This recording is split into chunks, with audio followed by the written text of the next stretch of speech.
Did you ever wonder why some of your shawls slip off your shoulders, why others just stay in place? Why some hug you like a really good old friend, and others seem to wiggle and want to run away and are just annoying you? Let's have a look today at the secret of a good fitting shawl that stays in place. So we're gonna have to find answers to two main questions. Question number one is, what fits you? The secret lies in yourself, in your measurements. It has to fit you. And the second question is, what actually keeps your shawl in place? I could also swirl this around and ask first, what actually makes it slip? So let's have a look at that one first. It's gravity, baby! Like it or not. Yeah, the pull is there. Gonna make a little experiment with you.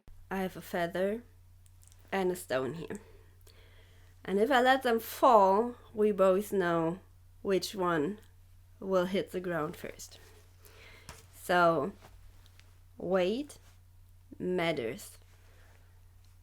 The more your shawl weighs, the bigger the pull will be from the gravity.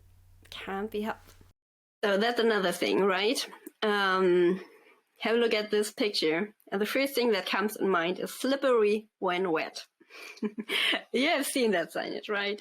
So the one thing is when it's wet, but there are other kind of textures that are more slippery than others.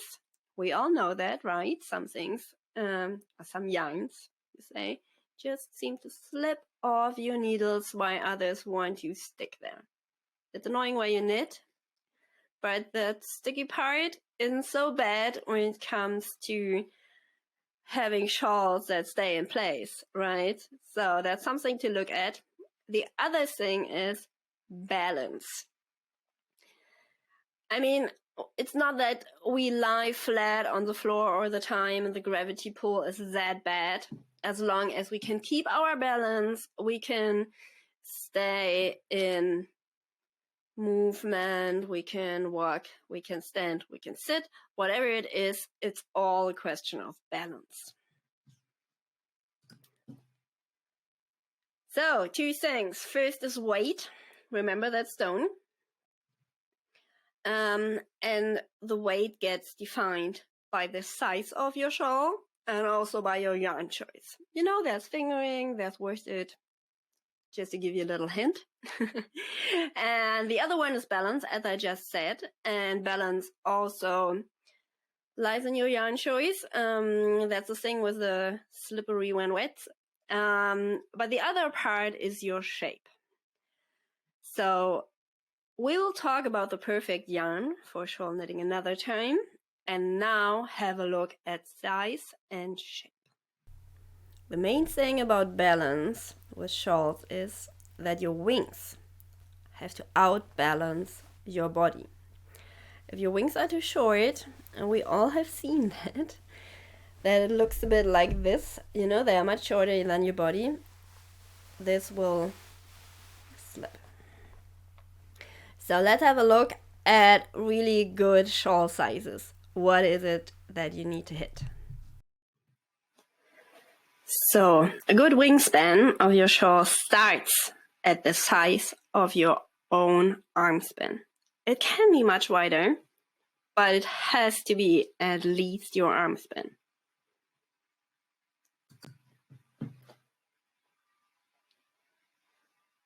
A good body height is a bit more debatable. Let's say that, how do you say that too, okay? It's a bit more a question of your own taste, what you like to wear. I feel if the body of your shawl does not cover your chest, we are talking about a shawlette. If it covers your chest, we are beginning to feel like we are covered by the shawl. That's, for me, that's a shawl, to be honest. I believe the perfect stop if you want to is actually at your belly button or at your waist. I find the belly button a bit easier to measure, but at your waist, because your waist is kind of the natural cut from your upper body and your lower body. So that is something we find naturally beautiful. And I would like to encourage you to wear your shawls in a way that actually make you look a bit more flattering. Say it like that. Oh man. Sorry, I didn't think about that too long. So I believe it's a good idea to knit a body height regarding your shawl size. That starts here and ends at your waist. Okay, let's keep it at that. And if you want to go bigger, you of course can go bigger. I feel like it's going to start to feel like a blanket, which is also weird, to be honest, if it goes to the moment where your legs start. So, and that can also be a bit high to where you probably have going to sit on it a bit. Yeah, so it's going to be a bit too big.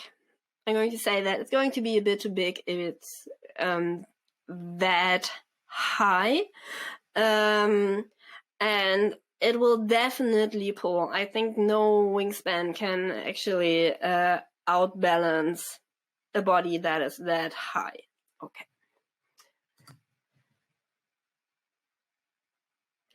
It's a bit different if you wear your triangle body, kind of triangle, in your back. So I believe at your back it can be a bit longer, higher, and there I would start from the shoulders to the, oh god, I can't say that word, xoxo. It's Steißbein in Germany. I had to look that up, how you say that in English. Please bear with me. I bet you all know which bone that is. Okay, thanks. So, and if you want to wear it in Sonntag style is if you have, again, the triangle in the back, but then you wrap it around you, like it hugs you, and again, cross them at the front, cross your wings at the front, and then tie a knot in the back. So, if you want to wear your shawl like that, your wingspan, the wingspan of your shawl needs to be significantly wider. Really, there's a lot to it. So you actually kind of measure your arm your arm span, hug yourself, and then measure the space in between your fingers. Plus, add something you will use as a string to tie a knot. That's your wingspan in that case. And as I just said, measure please now. Measure yourself and find out what fits you. What are your measurements? What are your sizes? I would also like to encourage you to draw your 3 perfect triangles. So the first one would be your arm span, normal arm span, and the height on your body you would like to knit, what you would like to wear. And the second one would be, again, your usual arm span and the height of your body back. And the third one would be, I did write a hug. So it's like your arm span plus when you hug yourself, what at the back, plus some string to tie it out. That would be your wingspan. And then again, your body back. And have a look at that shapes and keep them in mind, because they won't look like the triangle that is circling there. I can promise you that one. Okay. I really love that picture. It's one from talent photographer on Unsplash, and I also really like that quote. I hope it brings a little smile to your face, and I wish you much fun. Have fun with your measuring yourself and learning a bit more about shawl shapes.